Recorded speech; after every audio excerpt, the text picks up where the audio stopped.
Suffering is a choice. You probably just wanted to reject that statement.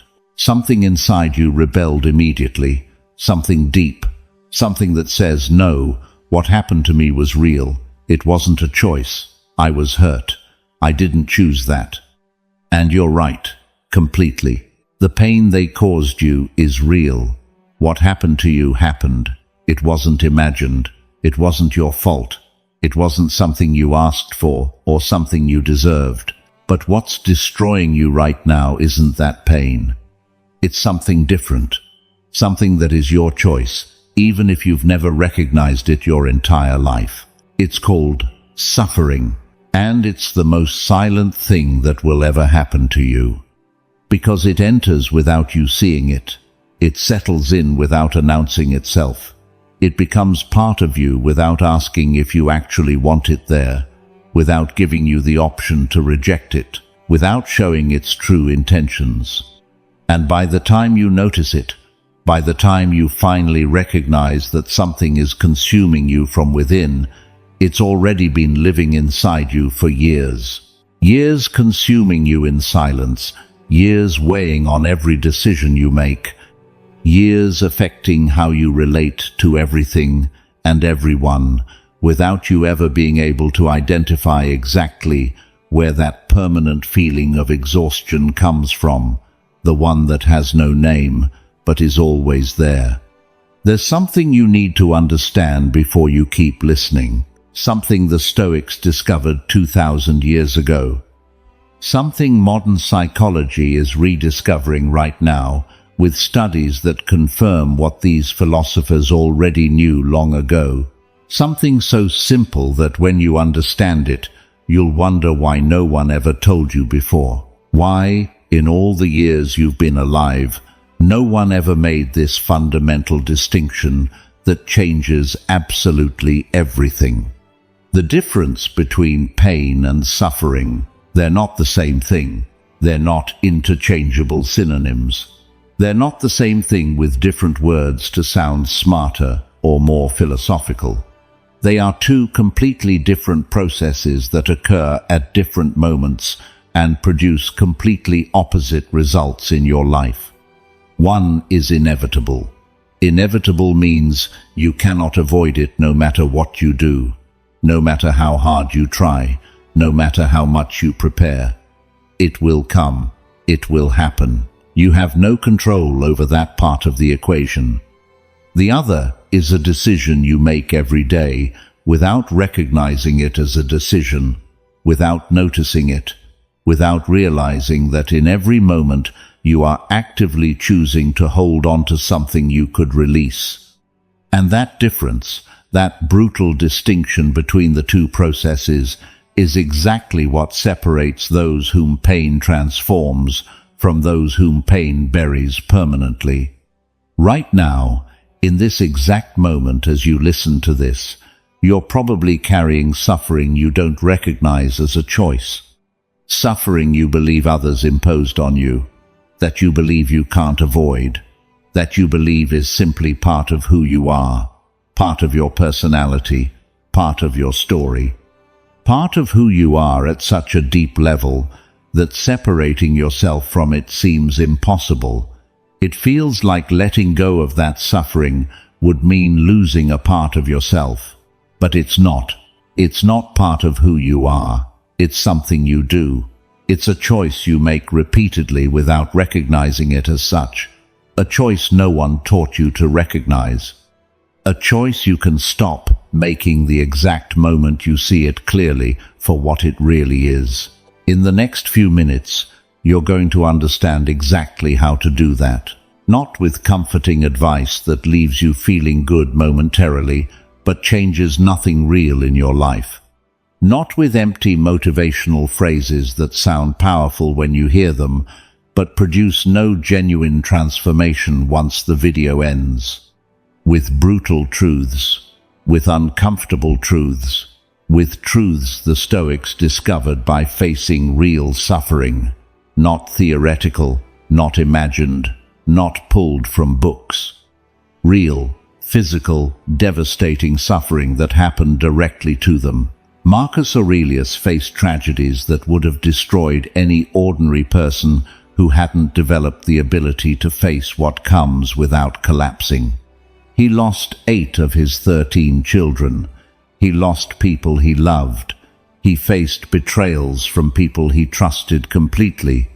He ruled during plagues that destroyed millions of lives while trying to maintain his mental clarity in the midst of absolute chaos.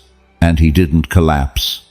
Not because he was a different kind of human being than everyone else, but because he discovered something about the relationship between pain and suffering that allowed him to face anything without letting it destroy him. Epictetus was a slave. Not theoretically. Not in a way we can imagine from the comfort of our current lives, where our worst day probably doesn't compare to the mildest thing Epictetus faced. In a real, physical, brutal way. He knew pain firsthand. He knew humiliation firsthand. He knew the complete loss of control over his own life firsthand. He was the property of another human being. He could be sold. He could be separated from people he loved. He had no voice and no say over the most fundamental things in his existence.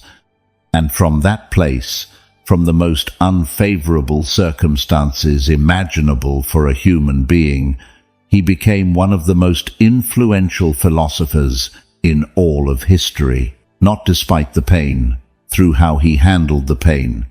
Seneca faced forced exile. He was separated from everything he knew. He lost people he loved. He eventually faced his own forced death when the gift of life was taken from his hands without permission, without negotiation, without any option of defense. And he never lost his clarity. He never lost his ability to see reality as it was, without suffering distorting his perspective. None of the three avoided pain. None pretended it didn't exist. None acted like it didn't affect them. They received it completely. They faced it directly. They didn't escape from it for a single second. But they did something different with it after receiving it. Something most of us never learn to do, because no one teaches us. Because no one who raised us understood that distinction. Because the culture we grew up in didn't give us the tools to make that fundamental separation. And that is exactly what you're going to understand in the next few minutes. You're going to understand the real difference between pain and suffering. Not as a theoretical concept, as a practical tool you can apply immediately in your life. You're going to understand why you keep suffering over things that happened years ago. Why events that lasted seconds or days still affect you as if they just occurred. You're going to understand how your mind converts seconds of pain into decades of suffering without you noticing, without you seeing it, without you being aware that this process is happening. You're going to understand why the belief that suffering makes you stronger is the most dangerous lie you were ever sold. You're going to understand how the Stoics managed to face extreme pain without letting it become permanent suffering. You're going to understand why every time you relive a painful memory, you're choosing to hurt yourself again.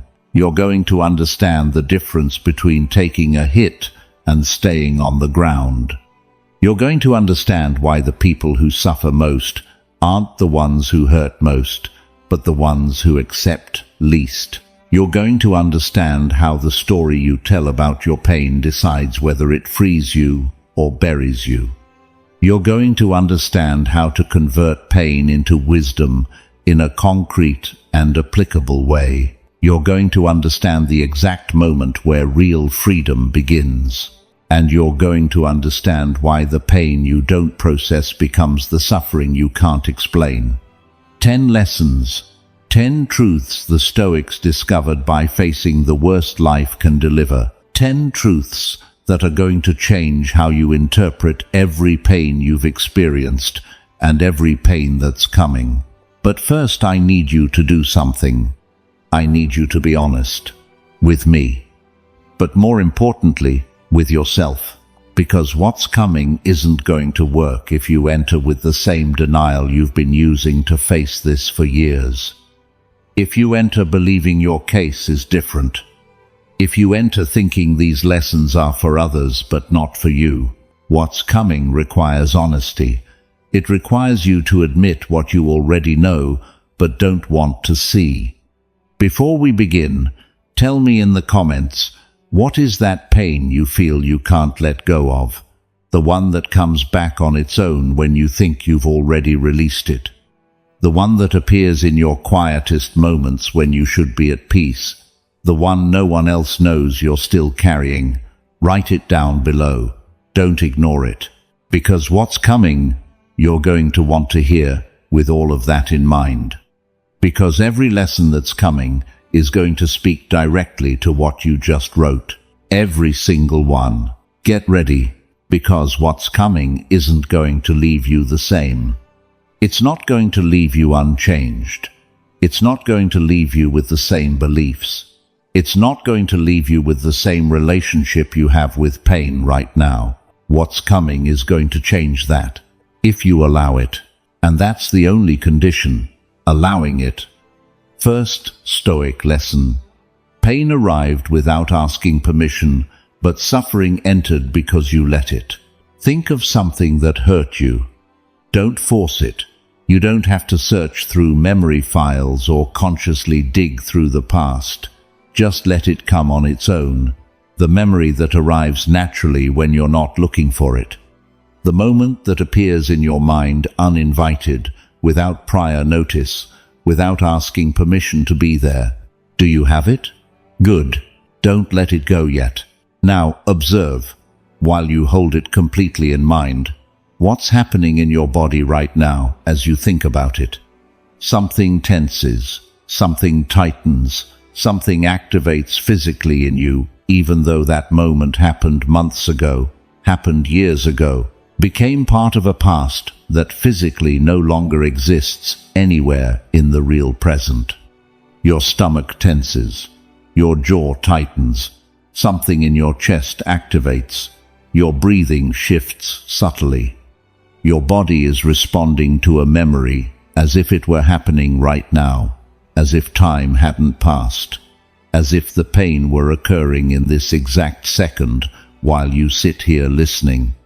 And that physical response, that bodily reactivation to an event that ended long ago, is the clearest possible signal that you haven't processed that pain, that it's still alive inside you, that it's still operating as if it were present when it's already past, that it still has power over you in a moment when it should have none, that it's still there, in you, taking up space, consuming energy, affecting how you live each day, even if you don't consciously notice it. Epictetus was a slave. Not theoretically, not in a way we can imagine from the comfort of our current lives, where the worst day we've experienced probably doesn't compare to the mildest thing Epictetus faced during his life. In a real, physical, brutal way, he knew pain firsthand. He knew humiliation firsthand. He knew the complete loss of control over his own life firsthand. In ways most of us cannot imagine, no matter how seriously we try, no matter how much we put our full capacity for imagination into understanding what he experienced. And from that place, from that direct experience of the most extreme pain a human being can experience while still remaining human, he discovered something that completely changed his relationship with what happened to him. He discovered the real difference between pain and suffering. Pain arrived without asking his permission. It entered by force. It did its work. It was devastating while it was happening. It gave him no option to avoid it, to prepare, or to choose whether he wanted to face it or not. But suffering entered because he let it. That distinction seems subtle the first time you hear it. It seems like almost a difference in words and nothing more. It seems like we're playing with semantics, instead of talking about something real and significant that can change your life. But within that distinction, within that seemingly simple separation between two words everyone uses as if they were synonyms, lies all the difference between being permanently trapped in a past that no longer exists and being free to live fully in the present, where your life actually happens. Because pain is an event. It has a beginning, it has a middle, it has an end. It arrived, it happened, it left. It may have been devastating while it was happening. It may have lasted days, it may have lasted weeks. It may have been the most intense thing you ever experienced in your entire life up to that point. But it left. It's over. It no longer exists in the present. It no longer has any physical or real way to affect you in this moment. Suffering is something completely different. Suffering is what happens after the pain. It's what your mind does with that pain after the pain has stopped occurring. It's the process that converts something temporary into something permanent. It's the involuntary transformation of an event that ended into a presence that doesn't end. It's the constant replay, the perpetual recreation, the weight you carry from a moment that no longer has real power over you, except if you give it that energy through the attention you pay it, through the thoughts you dedicate to it, through the mental space you allow it to occupy. And here's the part no one probably ever told you, the part that changes everything when you truly understand it. The part the Stoics discovered, and that most people who study philosophy never grasp because it sounds too simple to be true. That replay, that constant recreation, that perpetual feeding of past pain is your choice. You don't feel it as a choice. You don't experience it as something you consciously decide every time you do it. It feels automatic. It feels involuntary. It feels like something that simply happens to you without you being able to do anything about it. But it doesn't happen to you. You do it. Your mind does it. You feed that process, and your mind is part of you. Think about what you just did a moment ago. When I asked you to think of something that hurt you, I asked, and you did it. No one else did it for you. No one else recreated that moment in your mind. No one else reactivated that physical response in your body. You recreated it in your mind, in this moment, voluntarily. And when no one asks you, when no one reminds you to think about it, when there's no external stimulus consciously triggering it, how many times a day do you recreate it anyway? How many times does something remotely remind you of that situation, and you automatically relive all the pain again, all the weight, all the intensity, as if it had just happened 5 minutes ago instead of years ago? How many times have you stayed awake at night replaying that moment in your head when you should be resting, when your body needs to recover, and your mind decides to relive exactly what hurts you most? How many times in conversations with others, in moments that had nothing to do with it, did your mind automatically take you back to that place without warning, without asking permission, without giving you the option not to go? Each of those times was a choice you didn't feel as a choice, but that it was. And that repeated choice, that constant and repetitive feeding of suffering, is exactly what keeps you trapped in a pain that stopped existing long ago, but that you keep alive through that feeding. Epictetus didn't ignore his pain. He didn't pretend it didn't happen. He didn't act like it didn't affect him. He didn't try to convince himself everything was fine when it clearly wasn't. He received it completely. He faced it directly. But he didn't recreate it after it ended. He didn't constantly feed it after the event had passed. He didn't give it permission to settle permanently in his present, occupying space that should already be free. Because he understood something fundamental. Every time he recreated it, every time he fed it after it ended, he wasn't processing the pain in any useful way. He wasn't thinking about it to understand it better. He wasn't facing it to overcome it. He was choosing suffering, deliberately, repeatedly, with no end in sight. And that choice was the only real thing between him and his freedom, not his circumstances, not his history, not what others did to him, not the injustice he experienced, his choice to feed or not feed the suffering after the pain ended. And that same choice, that same ability to decide whether you feed it or not, you have it too. Right now, in this moment, without needing to wait for perfect conditions or circumstances. The choice exists. It always existed. It's just that no one showed it to you until now. Second Stoic lesson. Your mind converts a second of pain into years of suffering. There's something your mind does automatically that no one taught you to see. Something that happens every time you process a painful experience. Something that occurs without you noticing, without you registering it, without you being aware that this process is constantly running in the background of your mind.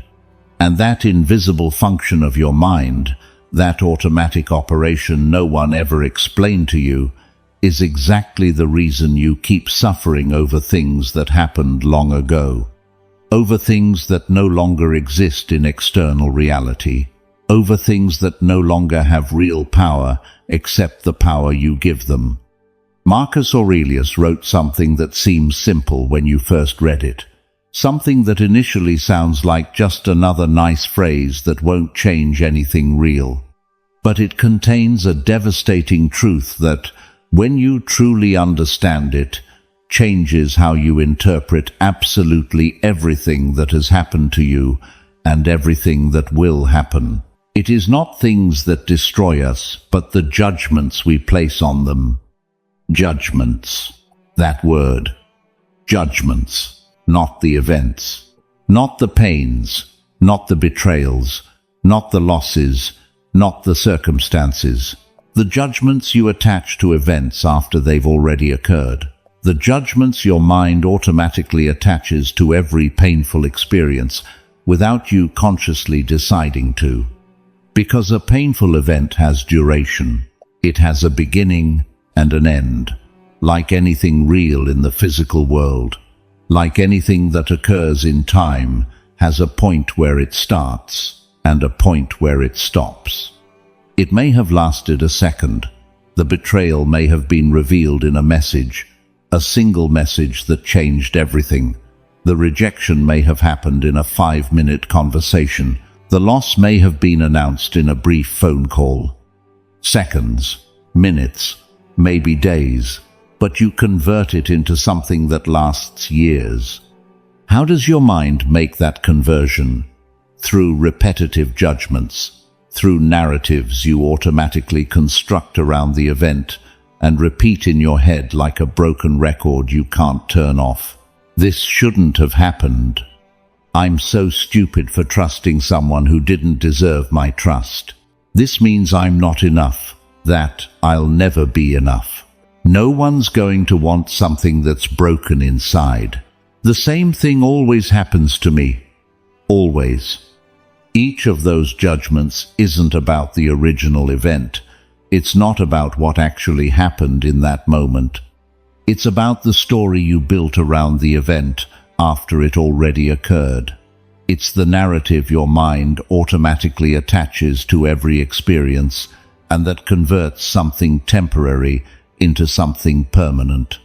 And every time you repeat it, every time you relive that narrative, every time your mind automatically returns to that same judgment, you're converting something that lasted seconds into suffering that lasts years.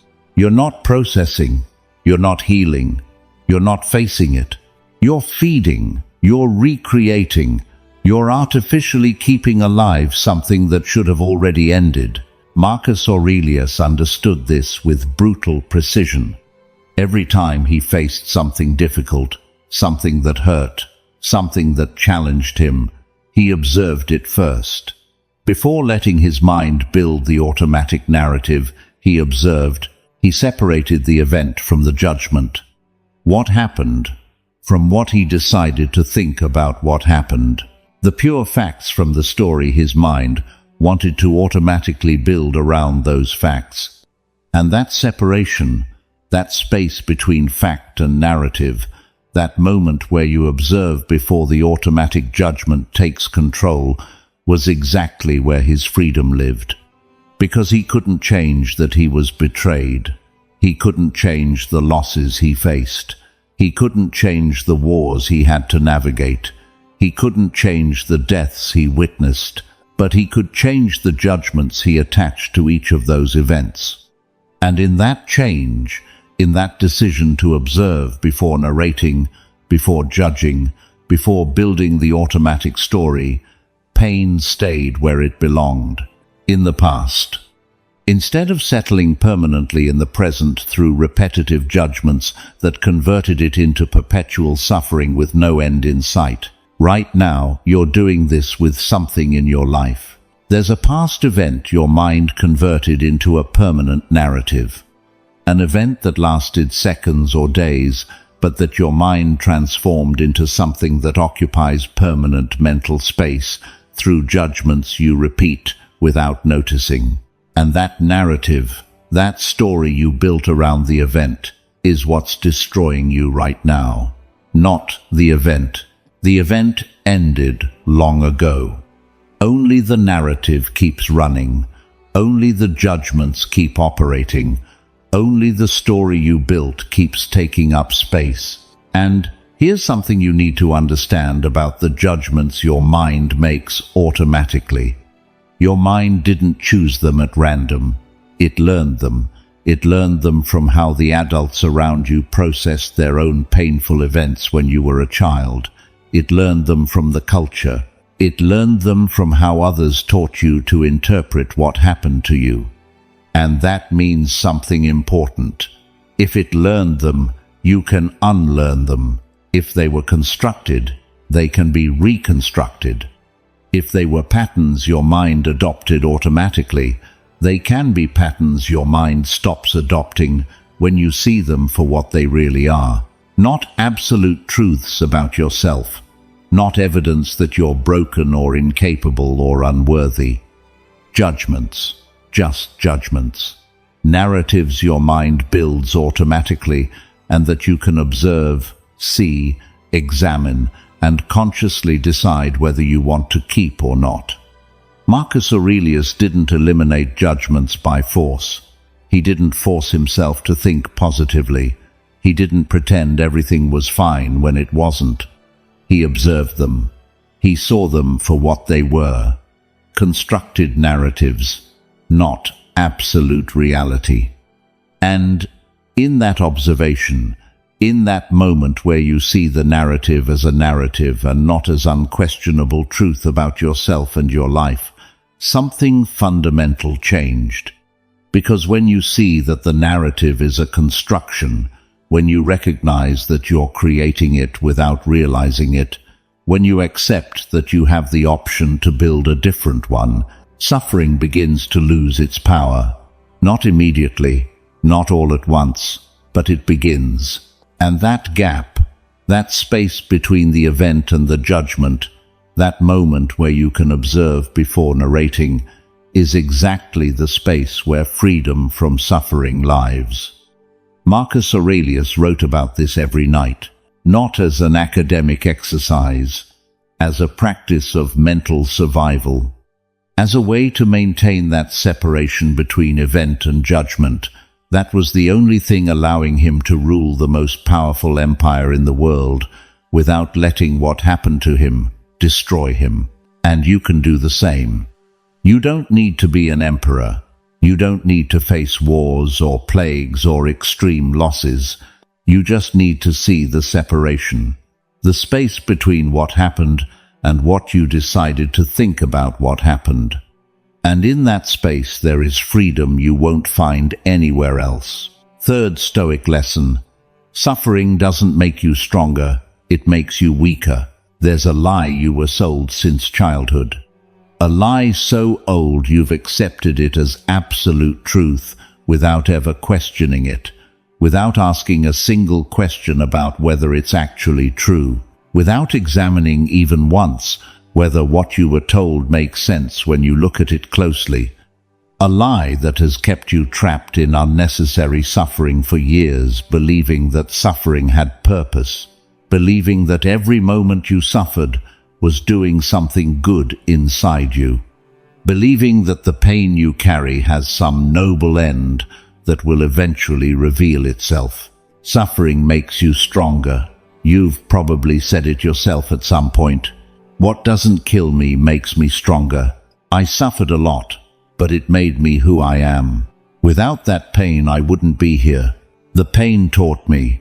And each of those phrases, even though it feels true when you say it, even though it produces that feeling of having found meaning in something that didn't make sense, is exactly the most dangerous lie the Stoics dismantled from the root, from the very root. Because it's not suffering that makes you strong, it's pain. And they are completely different things that most people confuse their entire lives, because no one makes the separation for them. Pain is the direct experience, the real blow, the real loss, the real event that happened in the physical world, the moment where something external affected you in a way you couldn't avoid. And yes, pain can forge. When you face it directly, when you process it actively and deliberately, when you extract wisdom from it through real work, pain transforms you into something stronger, wiser, more capable. Pain has that power when we treat it correctly.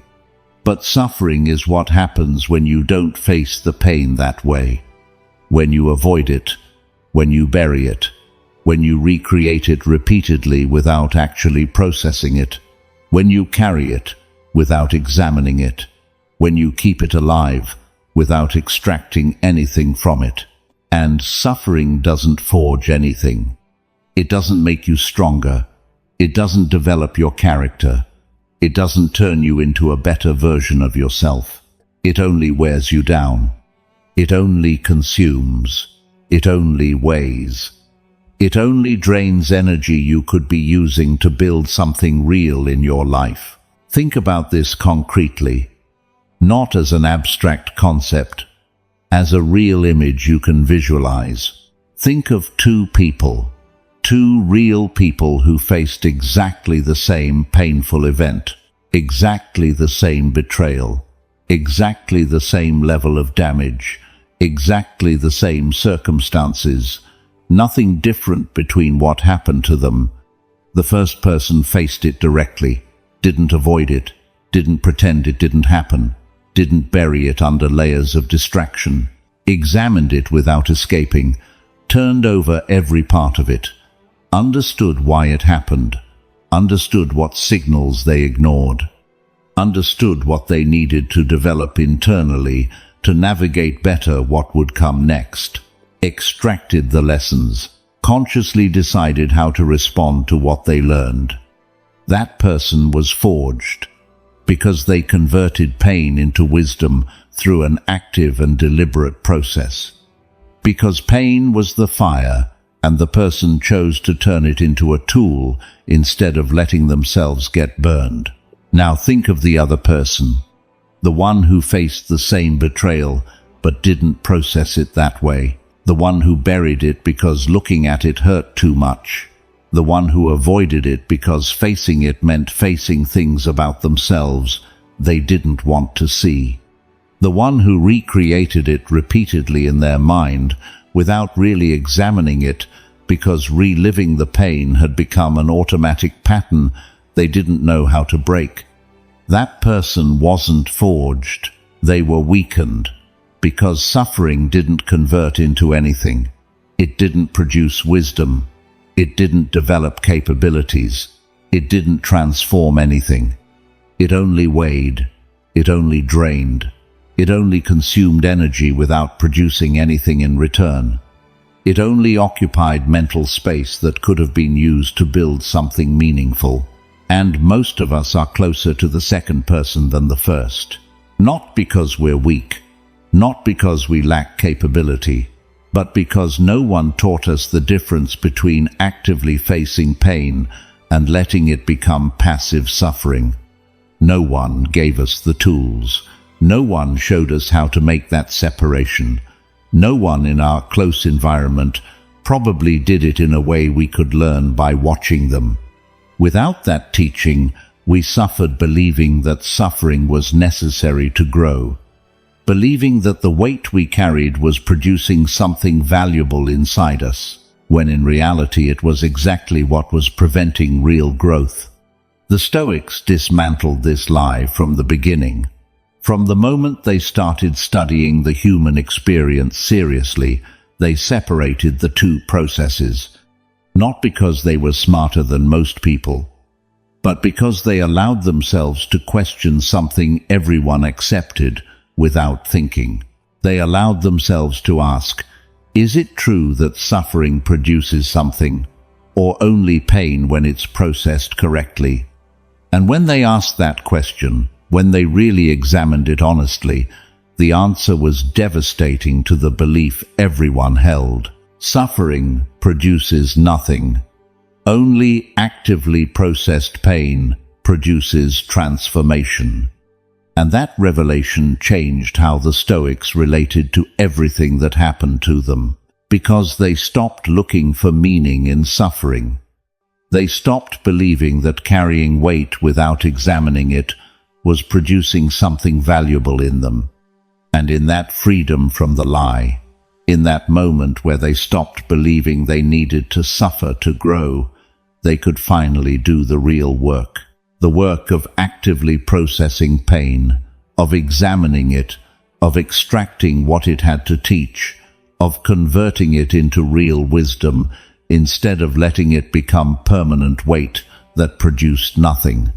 The practice that reveals whether you're suffering instead of growing is direct and confrontational. Think of a significant pain you experienced, one that still affects you, one that still has weight when you think about it.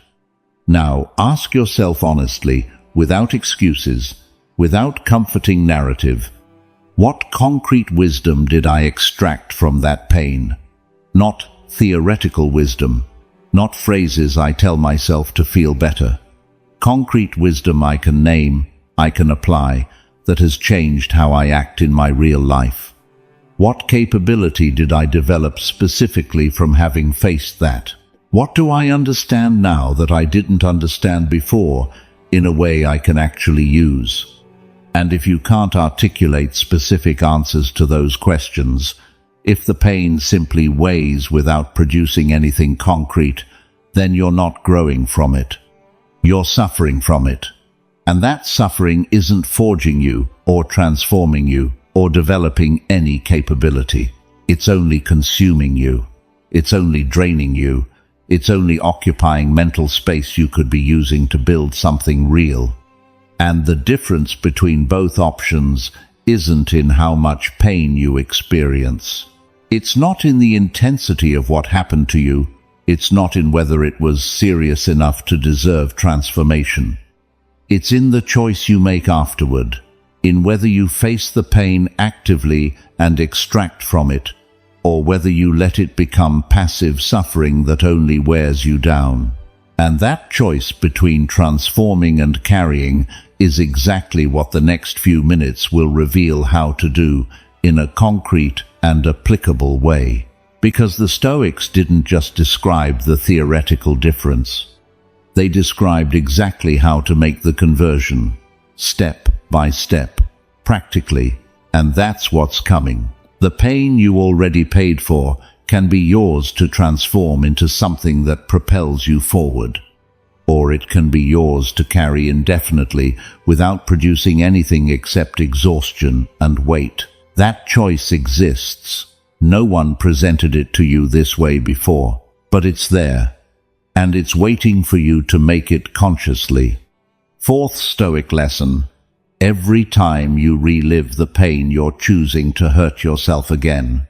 There's something you're doing that you don't know you're doing.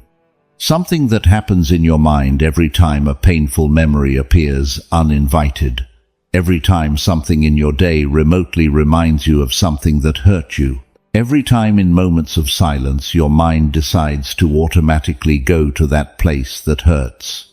And that invisible thing, that automatic action you've repeated for years without noticing, is exactly what keeps you wounded by things that stopped happening long ago. You're reopening wounds that were already healing. Someone else isn't reopening them. The world isn't reopening them. The original situation isn't reopening them. You're reopening them every time, without noticing, without consciously deciding, without realizing that in that exact moment you're choosing to keep open a wound that had already begun to close. Seneca warned about something specific regarding memory that most people never fully understand. Something that sounds extreme when you first hear it, sounds almost cruel, but when you really think about it, when you apply it to your own experience, it hits you with a clarity few concepts can provide. Memory is a weapon that can destroy you if you let it run free. A weapon, not a neutral file where you store memories. A weapon that can destroy you. And the most important part of that statement isn't that memory is dangerous. It's that you let it run free. It's not a weapon others fire at you. It's not a weapon life points at your head without giving you a choice. It's a weapon you yourself let loose. That you yourself give freedom to act. That you yourself don't control when you already could. When you relive that painful situation over and over in your mind, you're not thinking about it to understand it better. You're not processing it in a way that will eventually set you free. You're not facing it to get over it once and for all. You're choosing to hurt yourself again. In that exact moment, literally, no metaphor, no dramatization, because your mind doesn't fully distinguish between past and present when it tries to relive intense experiences. Your nervous system responds almost identically when you relive an intense memory as when you live through an intense real experience. Your body reacts almost the same. The emotions you feel are almost as real as the ones you felt when the original event happened. So when you relive that moment in your mind, it's not an innocent memory that simply passes through without consequences. It's a wound you reopen. A blow you re-receive, a pain you re-experience with almost the same intensity as when it first occurred. And that choice to re-experience it, even though you don't feel it as a choice because it's become so automatic it seems impossible to stop, is exactly what keeps you trapped. Seneca practiced something specific to prevent this cycle of constant reopening. When he noticed his mind starting to relive painful events, when he felt memory beginning to open that door to past pain, he observed it. He didn't feed it. He didn't follow it where it wanted to go. He didn't allow it to develop into a complete narrative that occupied hours of his thinking. He simply saw it. He recognized it for what it was, without giving it additional power. This is a memory. It's the past. It's not happening now. It has no real power over me in this moment. And in that simple observation, in that moment of seeing without feeding, without following, without allowing it to develop into a complete narrative, he cut the cycle. Not perfectly, not always on the first try, not with absolute immediacy, but every time he did it, every time he chose to observe instead of feed, the wound didn't reopen in that moment. And over time, when the wound wasn't repeatedly reopened, it began to truly heal. Not because time healed it automatically, not because enough time had passed, because he stopped reopening it. because he stopped choosing to relive the pain when memory took him there. And that's exactly the difference between suffering that lasts years, because it's constantly fed, and pain that gets processed and transformed, because it stops being fed. The wound heals when you let it heal, and you let it heal when you stop choosing to reopen it, every time memory touches it. Right now there are wounds in you that are ready to heal. Wounds that have been ready for months, maybe for years, that your body already wants to close, that your mind already wants to let go. But they don't heal, because every time the healing process starts, every time your body starts to close that wound, you reopen it, without noticing, without consciously deciding, through a memory that appears, an image that surfaces, a thought that arrives automatically and takes you back to the moment where everything started to hurt. And in that moment, in that second where you relive what already happened, the wound that was closing opens again, and the cycle starts over, and starts over, and starts over, with no end in sight. But there's something you need to understand about this cycle.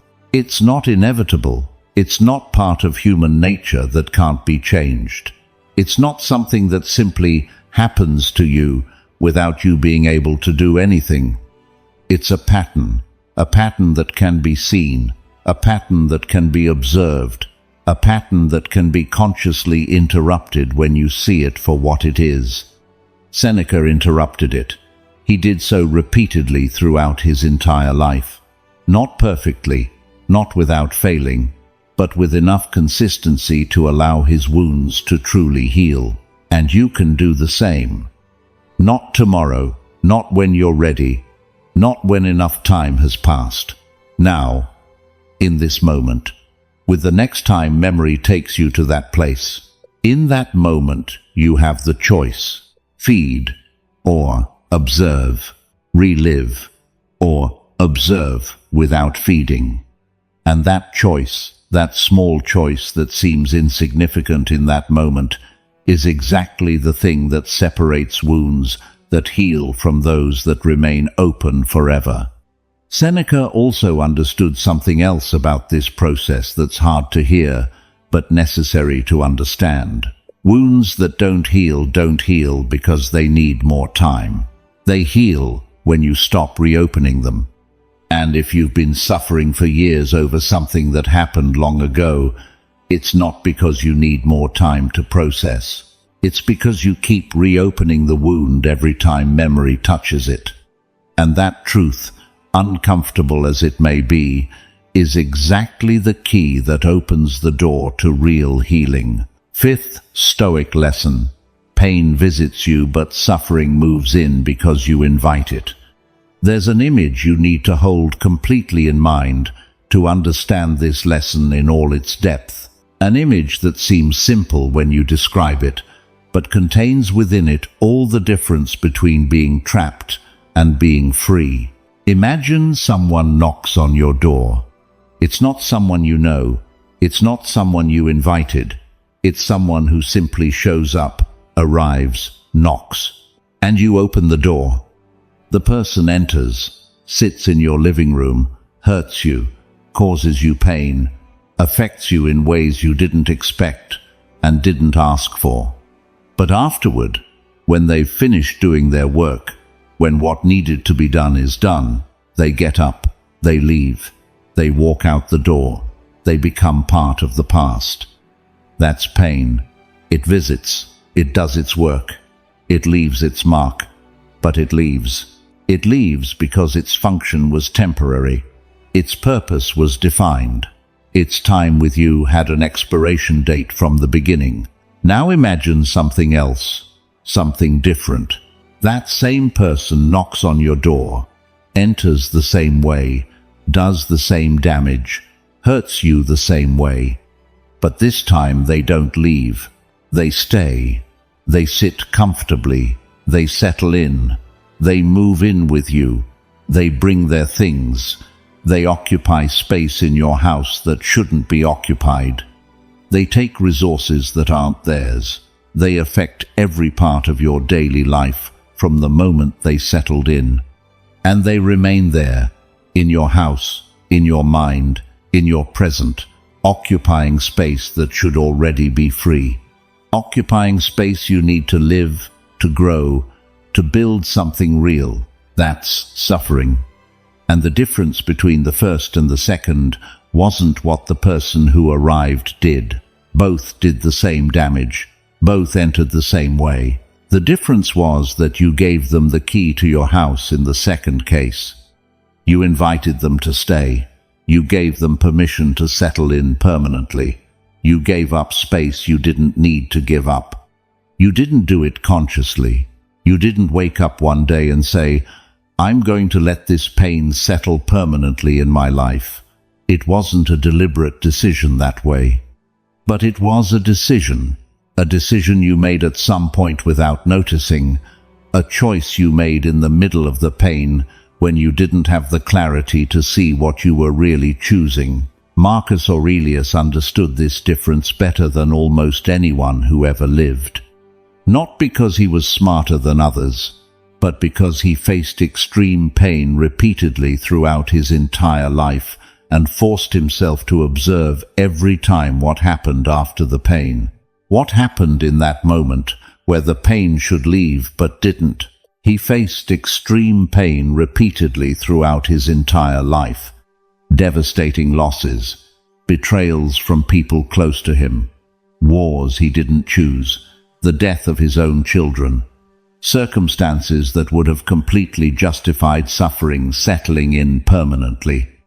And every time pain arrived, every time that devastating visitor knocked on his door, he received it. He didn't avoid it. He didn't pretend it didn't happen. He didn't act like it didn't affect him. He received it completely. He opened the door. He let pain enter. He allowed it to do its work. But he didn't give it the key. He didn't give it permission to settle in permanently. Pain entered, did its work. And Marcus Aurelius observed it doing its work from a place of conscious observation, without allowing that visitor to become a permanent resident, because he knew something most people never learn to understand. If you give pain the key, if you allow it to stay after its work is done, suffering moves in. But if you observe it doing its work and then let it go, if you don't give it the key, it would need to stay. Pain fulfills its natural function and over time transforms into wisdom, not automatically, not without work, but yes. And the difference between both options isn't in the intensity of the pain that arrived. It's not in how much you suffered while it was happening. It's in how much space you allow that experience to occupy in your present after it's finished happening. Right now, there's something that moved into your mind that should have been a temporary visitor, something that knocked on your door, entered, did its devastating work, but instead of leaving, stayed. It stayed because at some point you gave it the key without noticing, without consciously deciding, without understanding that in that moment you were choosing for pain to become permanent suffering with no expiration date. Maybe it was in the moment where the pain was so intense you couldn't think of anything else. Maybe it was in the moment where someone who should have supported you didn't.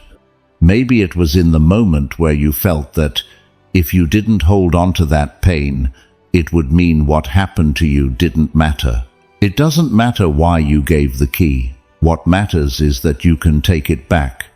Not dramatically, not instantly, not through a single moment of revelation that changes everything at once, but through the constant practice of observing when the suffering that already moved in tries to stay, and consciously, step by step, taking back the key that allowed it to remain. Marcus Aurelius did it this way throughout his entire life. Not perfectly, not without failing, not without moments where suffering regained space it had lost. Constantly, repeatedly, in a way where every day was a new practice of observing and not allowing what had already visited to become what remains. And that consistency was exactly what transformed his relationship with pain in a real and permanent way. From devastating visitor that did its work and left, instead of permanent intruder that destroys from within and never leaves. And you can do the same. You don't need to face wars or plagues or the death of your children to develop this capacity. You just need to observe. You just need to see when the pain that already visited tries to stay, and you just need, in that moment, to remember that the key to your house is yours. It always was yours. And the moment you take it back, the moment you recognize that you have the power to decide who moves in and who doesn't in your mind and in your present, the suffering that moved in long ago starts to have less space. Little by little, but for real. Sixth Stoic lesson. The people who suffer most aren't the ones who hurt most, but the ones who accept least. There's a truth that's probably going to make you deeply uncomfortable. A truth that completely contradicts how you interpret the suffering of others and your own. A truth that when you hear it for the first time, produces immediate resistance. Produces that feeling of, no, that can't be right, that appears when something challenges a belief you've held for a long time. A truth the Stoics defended with absolute clarity, even though it generated resistance in everyone who heard it, even though it made them uncomfortable, even though it contradicted what everyone around them believed without questioning. The people who suffer most aren't the ones who experience the most pain. They're the ones who least accept that the pain happened. You probably just thought of someone who experienced something devastating and still moved forward. Someone who suffered immensely, who lost a lot, who faced circumstances that would have completely justified staying destroyed, and still wasn't destroyed by it. And you probably thought, that person is stronger than me. They have something I don't have. If I had faced that, I would be completely destroyed. But it wasn't superior strength that made them different. It wasn't having something special that others don't have. It was acceptance. It was the ability to accept what happened as part of reality without trying to change something that can no longer be changed. Epictetus taught this with absolute clarity, from a place very few can speak from with real authority. From a place where acceptance wasn't a theoretical option, but a necessity for real survival. From a place where if he didn't accept what he couldn't change, there was no other way to keep living without being completely consumed. As a slave, most of the fundamental things in his life were outside his control. His location, his freedom, his family, his immediate future. And faced with that level of loss of control, faced with that many things he couldn't change no matter how hard he tried, Epictetus developed an understanding of acceptance that most people never develop because they never face that level of real necessity to develop it. He taught this with absolute clarity. Acceptance is not giving up. It's setting yourself free. That phrase, that short phrase that contains everything inside it, acceptance is not giving up. It's not saying, what happened to me doesn't matter. It's not saying, I'm fine with what they did to me. It's not minimizing the pain. It's not pretending it didn't hurt. It's not acting like the circumstances were fair when they weren't. It's simply recognizing that it happened, that it's real, that it occurred, that it cannot be changed retroactively no matter how much you wish it could, that it no longer has real power except if you give it that power through constant rejection. Because every time you refuse to accept that something simply happened, every time you keep saying, this shouldn't have happened, Every time your mind wallows in the injustice of what occurred, you're feeding the suffering. You're not fighting against what happened. It already happened. There's no possible fight against the past. There's no way to change it retroactively. There's no way to rewrite it through rejection. You're only fighting against your own peace. You're only feeding the narrative of rejection that converts something that already ended into something that keeps affecting you. The most brutal pain can be endured when you accept it as part of life, not as something good, not as something that deserved to happen, not as an experience you love or are grateful for, as something that simply happened, as part of reality that doesn't need to be fought because it already occurred, and the battle against something that already occurred can't be won by anyone. But the smallest pain can destroy you if you refuse to accept that it simply happened and no longer has power over you. Because that refusal, that constant resistance to the reality of what occurred, converts a temporary event into permanent suffering. It's not the intensity of the pain that determines how much you suffer. It's the amount of acceptance or rejection you give it afterward. And Epictetus demonstrated this from the most extreme circumstances possible. He was a slave. He didn't choose to be one. He didn't deserve to be one. It wasn't fair. It wasn't something that should have happened in a world where justice was real and worked as it should. It was devastating, but he accepted what he couldn't change. And in that acceptance, he lost nothing he could have recovered. He gained everything that resistance was taking from him. He didn't accept the injustice as correct. He didn't say being enslaved was fine. He didn't minimize the damage done to him. He accepted that it happened as a real fact that could no longer be changed. And that difference between accepting the reality of an event and accepting that the event was right is exactly the distinction most people never grasp. Because many people, when they hear the word acceptance, think of giving up. Think of saying something is fine when it's not fine. Think of betraying the memory of the pain they experienced. But that's not what it is. It's much simpler than that, and much more powerful. You can accept that you were betrayed without accepting that the betrayal was right. You can accept that you lost without accepting that you deserved to lose. You can accept that it hurt without accepting that it had to hurt. You can accept that it was unfair without accepting unfairness as a normal part of life. In that acceptance of reality, without accepting the justice of that reality, you find exactly where freedom from suffering lies. Because freedom doesn't come from changing what happened.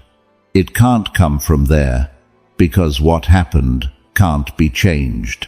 Freedom comes from stopping the fight against something where that fight can no longer be won, from redirecting the energy you were spending on resisting toward something that can be changed, toward the present, toward what's coming, toward the decisions in front of you right now that actually are within your real control. Right now, there's something in your life you haven't accepted as part of reality. Something that keeps generating internal resistance every time you think about it. Something that keeps producing that feeling of, this shouldn't have happened, that doesn't free you but keeps you connected to the pain. And that resistance, that refusal to accept the reality of what happened, is exactly what converts that pain into suffering that has no end. Not because the pain is so great, but because the resistance is so constant. Epictetus also taught something that seems contradictory, but when you understand it, has devastating logic. Acceptance doesn't weaken, it strengthens. Because the energy you were spending resisting something that can't be changed becomes free when you accept. And that free energy can be used on what can be changed. On your present, on your future, on the things that actually are within your real power. Marcus Aurelius practiced this acceptance as a daily discipline, not as an abstract spiritual exercise, as a practical tool for mental survival. Every morning he observed what he couldn't control, and he consciously accepted it as part of reality without adding judgments of should or shouldn't. And in that simple practice, in that action of observing and accepting without judging, he found the energy he needed to face what was coming without being destroyed by what had already passed. And you can do the same. You don't need to face extreme circumstances to practice this. You don't need to have been a slave or an emperor. You just need to observe what in your life keeps generating resistance. What keeps producing that feeling of, this shouldn't have happened? And consciously, without dramatization, without condemnation, practice accepting that it did happen, not as an attitude of surrender, as an act of liberation, as a decision to stop fighting against something where that fight can't be won, and redirect all that energy toward what can be changed, toward where your life actually happens, in the present, not in the past that can't be rewritten. 7th Stoic lesson: your story about the pain decides whether it frees you or buries you. There's something more powerful than the original pain they caused you. Something that doesn't come from outside, something no one else created, something that isn't the responsibility of the person who hurt you or the circumstances that put you in that position. Something you created with your own mind after the event had already ended. Your story about what happened. And that story, that narrative you built after the pain, is what truly destroys you or what truly sets you free. It wasn't the original event that completely broke you. It was the story you wrote afterward. The story you built around the bare facts. The narrative your mind automatically attaches to every significant experience, and that then becomes the way you interpret everything that comes after. Seneca wrote something devastating about this process that most people never examine because it feels too close, too personal, too intimate to observe from the outside. The narrative you build around what happened to you is what truly destroys you. Not the event, the narrative, not what happened. The story you tell about what happened, not the bare facts. The facts with all the layers of interpretation you automatically add on top of them. And that narrative has two possible versions. Two versions that produce absolutely opposite results in your life. The first is the victim narrative, the story where everything was unfair, where no one understood, where the world completely failed you, where you deserve perpetual compassion for what happened to you, where others are obligated to acknowledge your suffering before you can move forward. And that narrative feels true. It feels like justice. It feels like legitimate recognition of your pain. It feels like the only way to honor what you experienced without minimizing it. But it buries you, because as long as that narrative keeps running in your mind, you remain completely defined by what happened to you. You remain the person who was hurt. You remain the person who needs others to understand their suffering before being able to live. You remain the person whose identity is built around the wound, instead of around what they chose to do after receiving the wound. And that identity doesn't free you from anything. It keeps you permanently connected to the pain. It keeps you permanently defined by what happened to you. It keeps you permanently waiting for something from others that may never come. The second narrative is completely different. It's the story where what happened was real and painful, where you don't minimize it, where you don't pretend it didn't affect you, where you fully acknowledge the weight of what you experienced. But it's the story where that's not what defines you. The story where pain was the event, and you are the person who consciously chose how to respond to that event.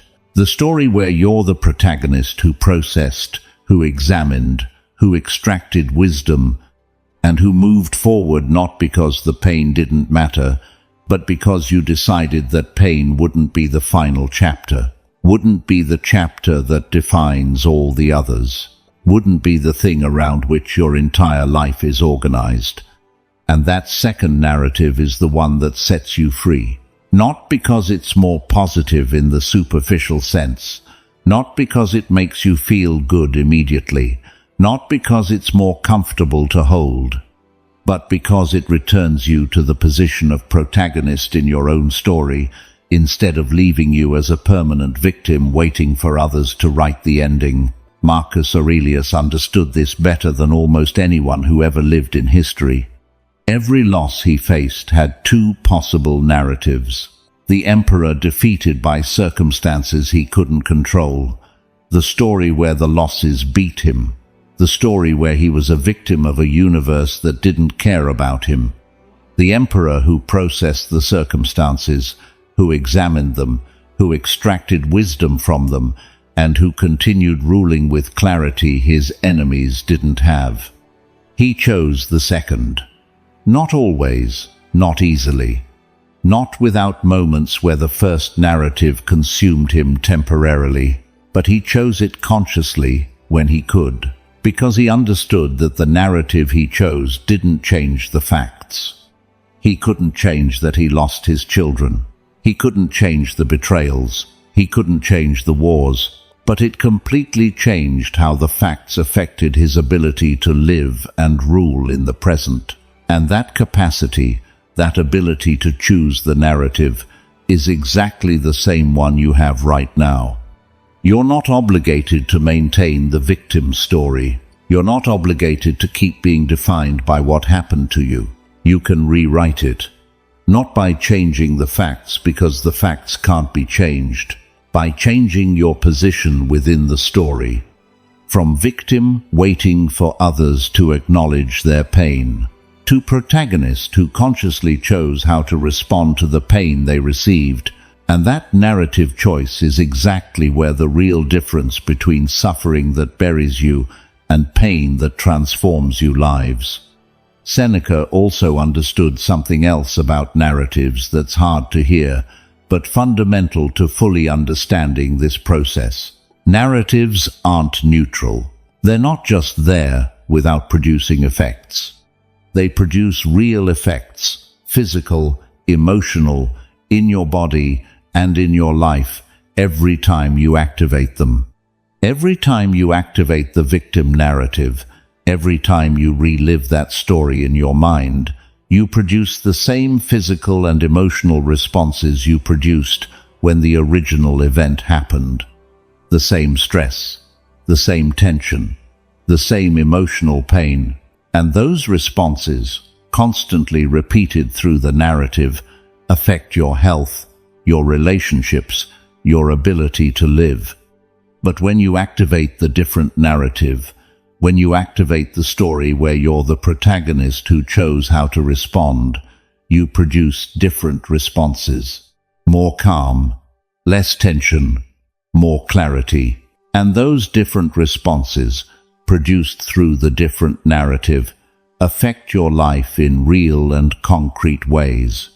It's not theory, it's not abstract philosophy, it's the way your mind and body respond to the stories you tell yourself.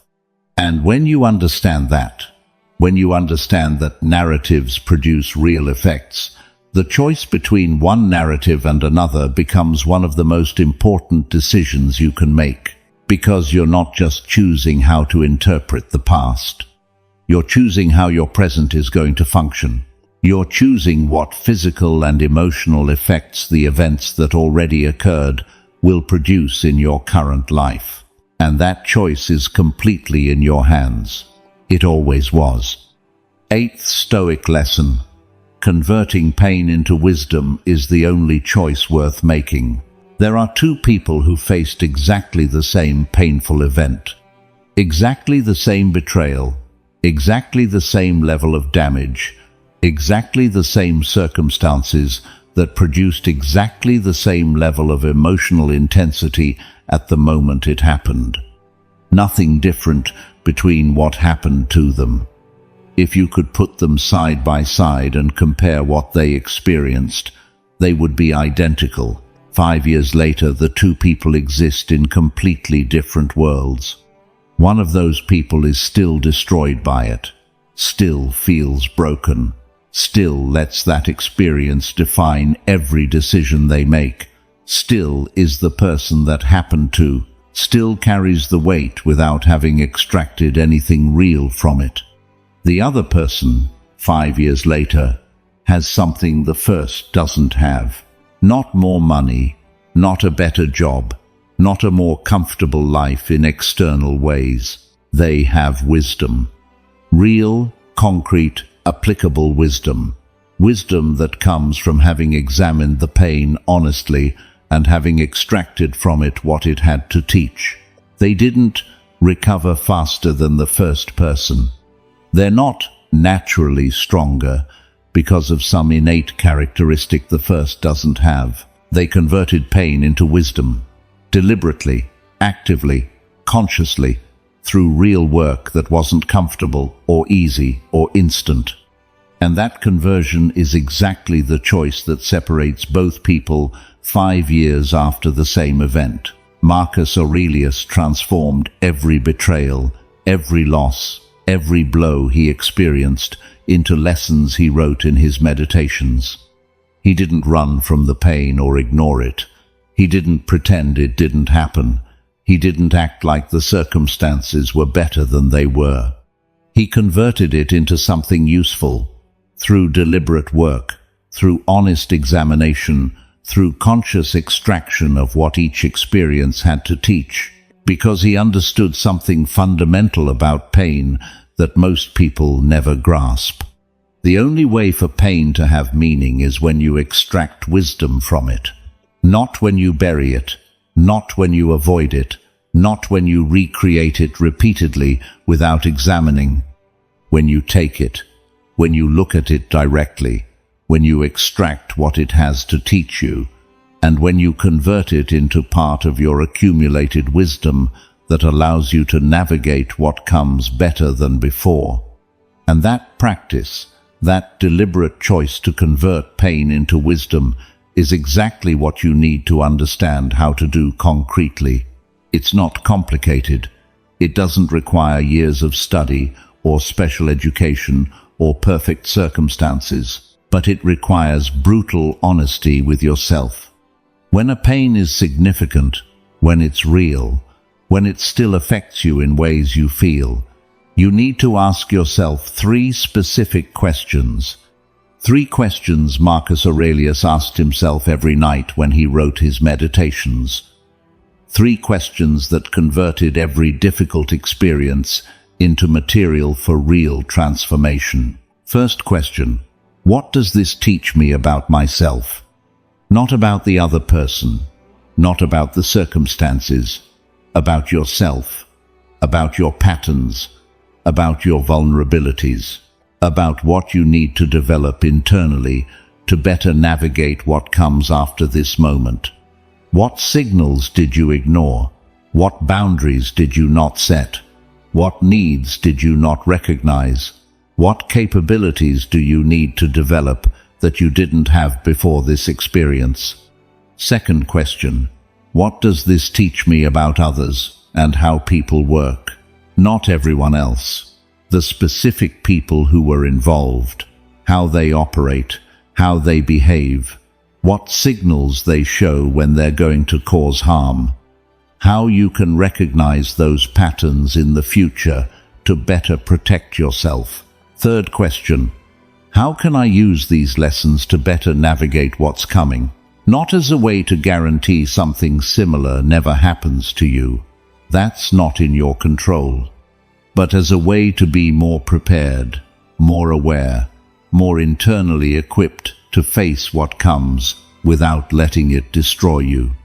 And when you answer those 3 questions honestly, when you really sit with the pain and extract the answers without excuses or comforting narratives that let you avoid the truth, something fundamentally changes. Pain is no longer just weight.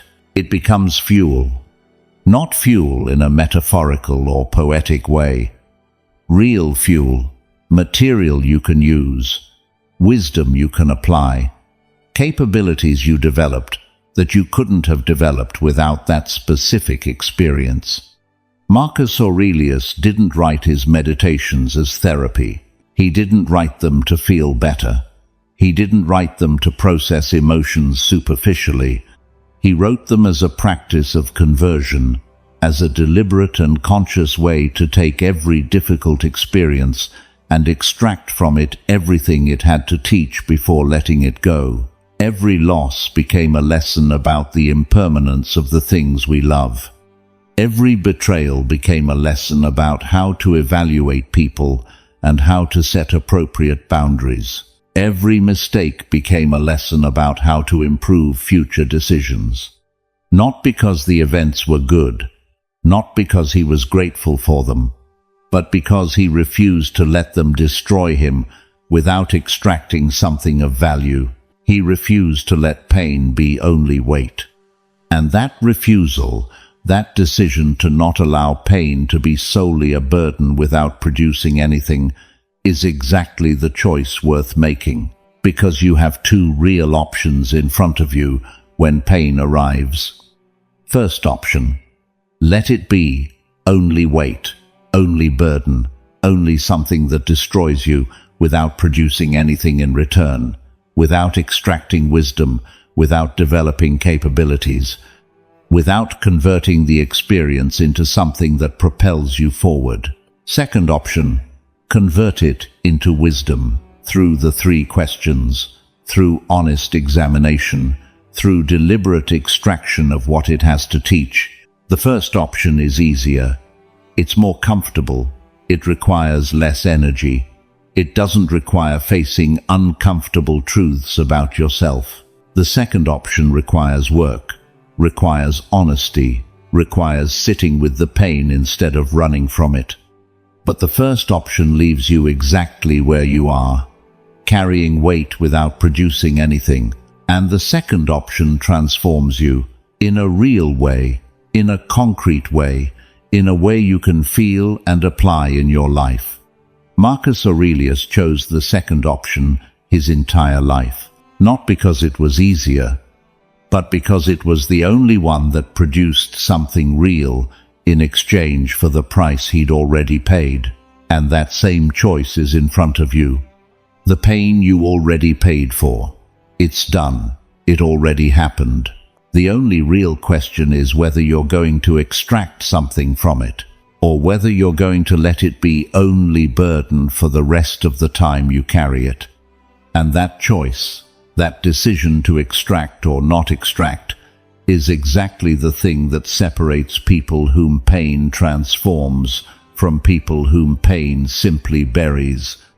9th Stoic lesson: the moment you decide to stop suffering changes everything. There's a specific moment in the life of every person who has suffered. A moment that has no announcement, no dramatic background music, no feeling that something big is about to happen. It's a quiet moment, almost imperceptible, almost so small you can miss it if you're not paying attention. But that moment, that specific second where something shifts internally, is exactly where real freedom begins. It's not when time heals the wound. It's not when you forget what happened. It's not when you find someone new who makes you feel better. It's when you decide, consciously, deliberately, without drama or announcement or external conditions that produce it automatically. When you decide to stop feeding the suffering. The Stoics didn't wait for time to heal their wounds. They didn't sit passively waiting for passing days to automatically produce healing. They didn't believe in that popular idea that time heals everything because they observed reality and saw it wasn't true. They saw people who had spent decades suffering over events that happened long ago. They saw that time just passed without producing automatic healing. They saw that those who healed didn't heal because of time, but because of a decision they made at some point. And that observation, that honest way of seeing reality without romanticizing it, led them to a conclusion that was devastating for popular belief, but liberating for anyone who truly understood it. It's not that time heals. It's that at some point, after time passes, you make the decision to stop feeding that suffering. And that decision is the real moment where your freedom begins. Not the moment where enough time had passed. Not the moment where circumstances changed. Not the moment where something external produced the change. The moment where you decided internally. Marcus Aurelius understood this better than almost anyone who ever wrote about human suffering. He wrote something that seems simple, but contains within it a truth most people never fully grasp. The conscious decision to let go is the moment where suffering stops having power, not the decision to forget, not the decision to pretend it didn't happen, the decision to consciously stop feeding it. That distinction between letting go and forgetting is fundamental. Because most people, when they hear "you need to let go," interpret it as "you need to forget," as "you need to pretend it didn't happen," as "you need to betray the memory of what you've experienced." But that's not what it is. Letting go is not forgetting. Letting go is stopping the feeding, stopping the recreation, stopping giving energy to the present through the constant replay of the past. You can fully remember what happened without feeding it. You can have the clear and complete memory without giving it power over your present. Because memory without feeding is simply a fact from the past that exists in your mind without having real power over how you live now. But memory with constant feeding is a tool that destroys your present every time you activate it. And the difference between the two isn't in the memory itself. It's in what you do with that memory when it appears. If you feed it, if you follow it, if you allow it to develop into a complete narrative that consumes you emotionally, it keeps all its power. If you observe it, if you recognize it as part of the past, if you consciously decide not to feed it in that moment, it loses power. Not instantly, not all at once, but it loses. And with every time you choose not to feed, it loses more. And eventually, after enough times choosing not to feed, the memory exists, but doesn't destroy. It exists as part of your history, part of what you experienced, part of who you are, but not as something that controls you, not as something that decides how you live your present. Right now you're probably thinking, but it's not as easy as just deciding, and you're partially right. It's not easy, it's not instant, it's not something you do once and you're done. It's a practice you repeat, a practice you fail at sometimes, a practice that requires consistency more than perfection. But it's possible. It's completely possible. And the evidence that it's possible is exactly the Stoics who practiced it throughout their entire lives. Marcus Aurelius lost his children, lost people he loved, faced circumstances that would have completely justified staying consumed by suffering for the rest of his life. And he wasn't consumed. Not because he was immune to pain, but because he practiced the conscious decision not to feed the suffering repeatedly until that practice became something he could do consistently. Epictetus was a slave, faced humiliation and loss in a way most people can't imagine, and he wasn't destroyed by it. Not because he forgot, but because at some point he made the decision to stop feeding the suffering that pain produced. Seneca faced exile, faced devastating losses, faced his own forced death. And until the end, he maintained the ability to observe without feeding, to remember without destroying himself, to maintain the conscious decision not to allow suffering to take control of his present. Not because they were extraordinary people who aren't available to us as models, because they practiced repeatedly, consistently, with failures in between, with moments where suffering temporarily regained space, but with the constant practice of returning to the decision every time they lost it. And you can do the same. You don't need to face extreme circumstances to begin this practice. You just need to observe. You just need to notice when the suffering that already moved in tries to maintain itself through the constant replay of the past. And in that moment, in that specific second where you notice you're feeding something that should already be processed, make the conscious decision not to feed, not to forget, not to pretend it doesn't affect you, not to feed in that specific moment. And repeat that decision over and over, no matter how many times you temporarily lose it, because every time you recover it, every time you make that decision again, suffering loses a little more power. And eventually, after enough times, the moment you decided to stop feeding becomes the moment where real freedom began.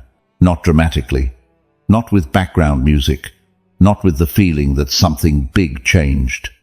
Quietly, gradually, but for real. And that reality, that quiet change, the constant practice of deciding produces, is exactly what the Stoics discovered and what you can discover too. Seneca also understood something else about this decision that's important to consider before trying it. The decision isn't perfect from the start. It's not that one day you wake up and no longer feed. It's not that the decision produces an immediate result that can't be reversed. It's a process where you fail, where you recover, where you fail again, where you recover again, but where each recovery is faster than the last, where each failure produces less damage than the last, where each practice of the decision strengthens your ability to hold it the next time. And that progression, that gradual improvement that comes from repeated practice, is exactly how real freedom is built. Not all at once, not instantly, but real, concrete, verifiable. And the moment it started wasn't when everything changed. It was when you decided for the first time to try not to feed. That was the moment. That was the beginning. And from that moment, everything that comes is practice of holding that decision. A practice the Stoics mastered. A practice you can master if you decide to begin. 10th Stoic lesson. The pain you don't process becomes the suffering you can't explain. There's something no one around you understands. Something that when you try to explain, you can't find the words. Something that when you ask, "Why am I like this?" the answer doesn't come. It doesn't come because there's no obvious answer. It doesn't come because even to yourself it doesn't make sense. That anxiety that appears for no apparent reason. That sadness that arrives without anything external producing it. That emptiness that feels permanent no matter how many good things are happening in your life. That feeling that something is wrong but you don't know exactly what's wrong. It's not imagination. It's not weakness. It's not something that just happens to you without origin or cause or real explanation. It's exactly that old pain you never processed, converted into silent suffering that slowly consumes you without you consciously noticing, without you being able to connect it to what originally produced it. Epictetus taught this with absolute clarity. What you don't face doesn't disappear. It only disguises itself. It only changes form. It only becomes something different you can't identify as what it originally was. What you don't face doesn't go away. It doesn't resolve just because time passes. It doesn't resolve through distraction. It doesn't resolve by ignoring it. It only disguises itself. It becomes anxiety that has no apparent origin, sadness that has no obvious cause, emptiness that has no rational explanation. Behavioral patterns you don't understand why you repeat. And that transformation, that conversion of unprocessed pain into unrecognizable suffering, is exactly what's happening in many people who go through life feeling bad without understanding why. Because the original pain can be buried under years of distraction, under layers of "I'm over it, that was never true," under the surface of a life that seems to function externally, but internally carries a weight that has no name. Think about this concretely.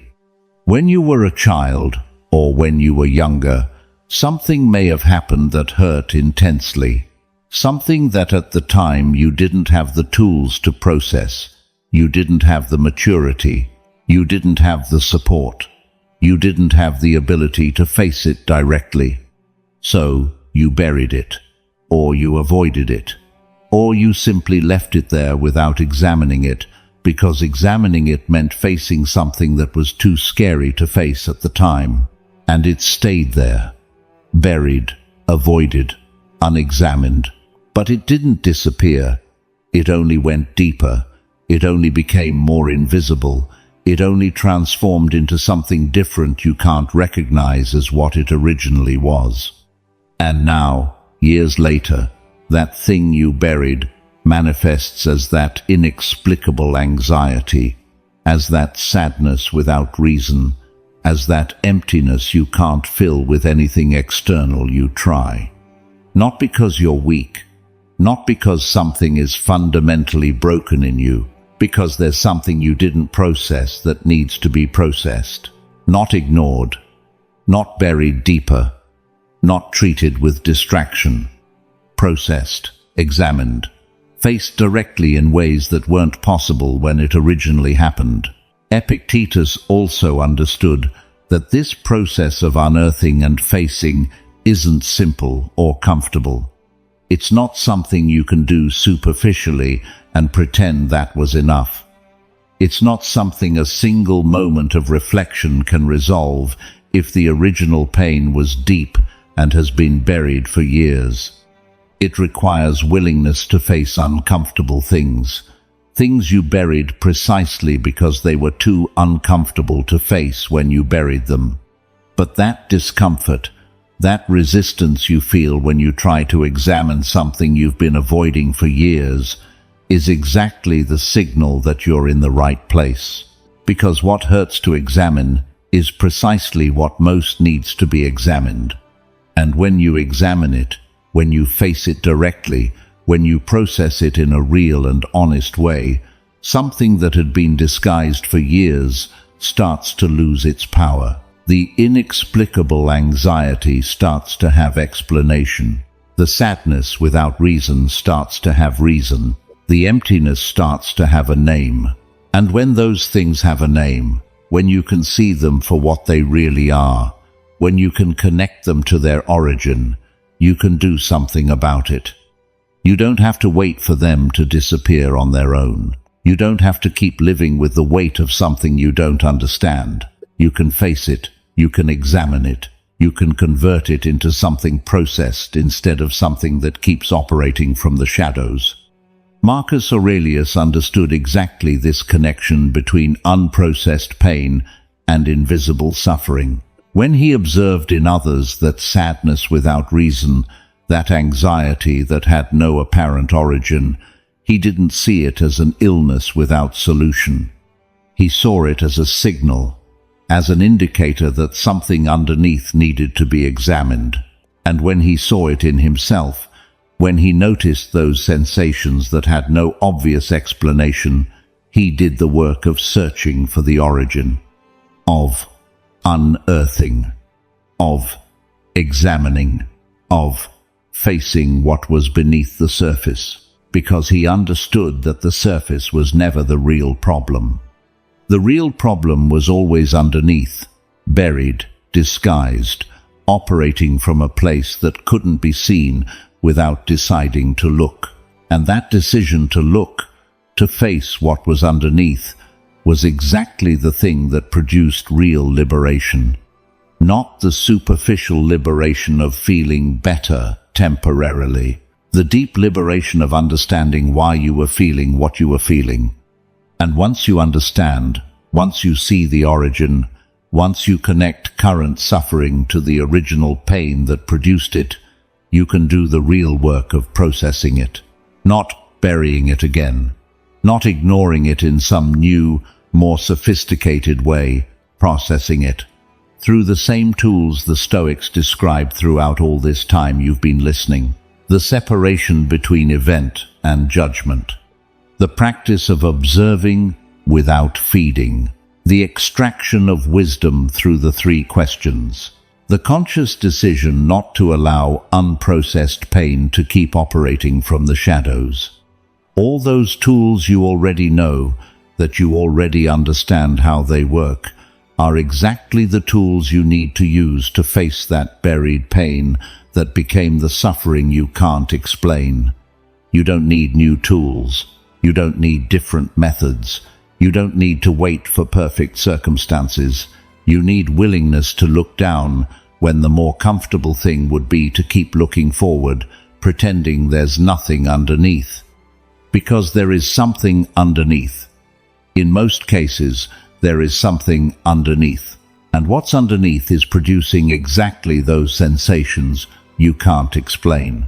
When you see it, when you face it, when you process it, the sensations change. Not immediately, not magically, but for real, concretely, verifiably. Epictetus closed on this with a truth you need to carry with you from this moment forward. The pain you don't process becomes the suffering you can't explain. But when you face it, when you look at it directly, when you process it in a real way, the suffering that had no name starts to have a name. And what has a name can be faced, and what can be faced can be free. That progression from invisible to visible, from nameless to named, from unfaceable to faceable, from unfree to free. That's exactly the path waiting for you if you choose to take it. It's not long. It's not impossible. It doesn't require perfect circumstances. It only requires your willingness to look where you haven't looked for a long time. And in that place, you'll find exactly what you needed to find for a long time. The choice that changes everything. You've reached the end of these 10 Stoic lessons about pain, suffering, and the choice that separates the two. And if you've been honest with yourself throughout all this time you've been listening, something has changed. Not dramatically, not in a way where you feel like everything resolved instantly, but something shifted. Something inside you that had been in a fixed place for a long time moved, even if just a little. And that small amount of movement is exactly where real change begins. Because real change never starts big. It always starts small.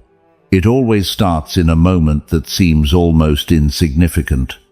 In a moment where you observe instead of feed. In a moment where you separate the event from the judgment. In a moment where you decide not to let the memory take you to the same place as always.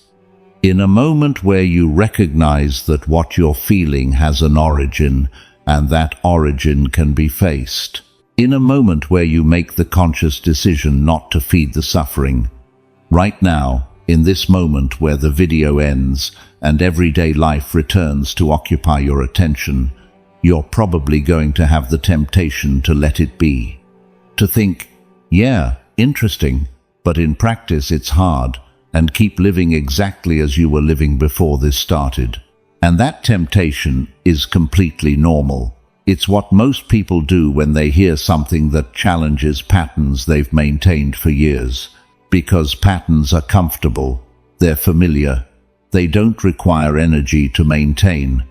And changing requires energy, requires awareness, requires the constant practice of observing and deciding that the Stoics described throughout all this time. But there's something you need to remember in that moment of temptation. The suffering you carry has a cost, not a theoretical cost, a real, concrete cost you can measure in how it affects your life every day.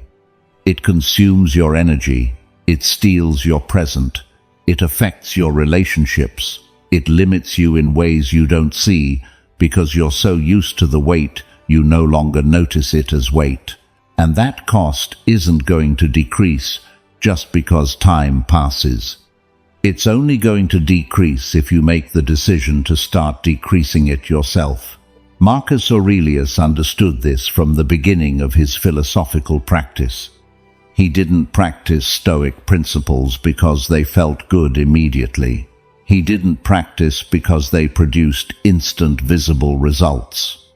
He practiced because he understood that the alternative, continuing to let suffering operate without consciously intervening, had a cost he wasn't willing to pay indefinitely.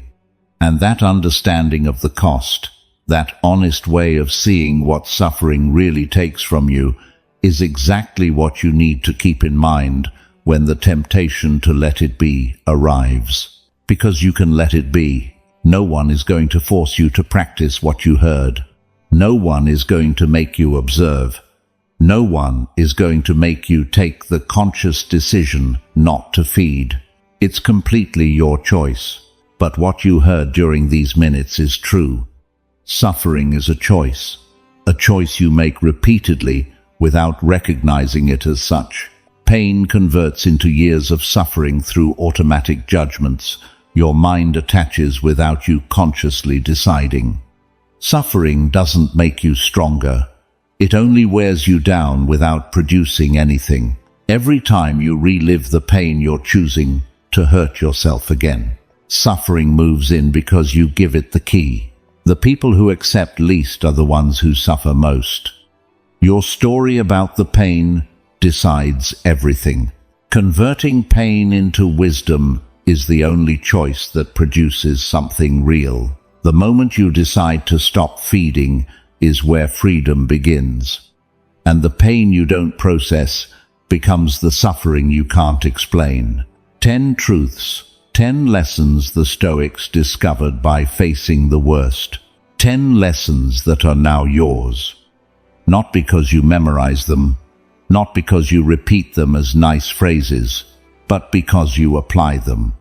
In the small moments of the day where the choice exists, in the moments where the memory appears and you can feed it or observe it, in the moments where the automatic judgment tries to run and you can see it or let it operate, in those small moments, in those seconds that seem not to matter, is exactly where your real freedom is built. Seneca said something at the end of his life that summarizes absolutely everything you heard today. It's not the pain that breaks you, it's what you decide to do with it. That's the complete truth. In a single sentence, it's not what happened to you, it's what you decide to do after it happened. It's not the circumstances, it's the choices you make in the face of circumstances. It's not the pain, it's the relationship you build with the pain. And that relationship is completely in your hands. It always was. From the moment pain arrived and you let suffering move in, the choice was there. It's just that no one showed it to you until now. But now you see it. And what you do with that sight is exactly what we've been talking about this whole time. A choice. Your choice. Right now. Not tomorrow. Not when you're ready. Not when circumstances are better. Now. In this moment where the video ends and life returns. In this moment where you can think, interesting but not for me, and stay the same. or in this moment where you can think, I'm going to observe, I'm going to see, I'm going to try not to feed the next time the memory comes. The second option doesn't change everything instantly, but it starts something. And that something, that small beginning that seems almost insignificant, is exactly where every person the Stoics knew as an example of real freedom began. In a small moment, in a small choice, in a decision no one else saw, but that changed absolutely everything from that point forward. That same choice is in front of you, right now, and it's yours. Your voice matters here more than you think. Every insight you share strengthens and elevates this community, because this isn't just another space. It's a circle of people who choose to live with intention, with discipline, and with character. Each of you leaves a mark, and the reflection that receives the most support will be pinned as a banner of who we are. Not as decoration, but as a reminder of the kind of warrior who chooses to think, feel, and act with stoic clarity. Because this is a community that doesn't run from pain, it walks through it with courage. A community that doesn't look for cheap comfort, it seeks wisdom. A community that doesn't break under adversity, it turns it into strength. And if you've made it this far, it's because something inside you is already shifting. Something is waking up. Something is asking for more. So, before you leave, check the description.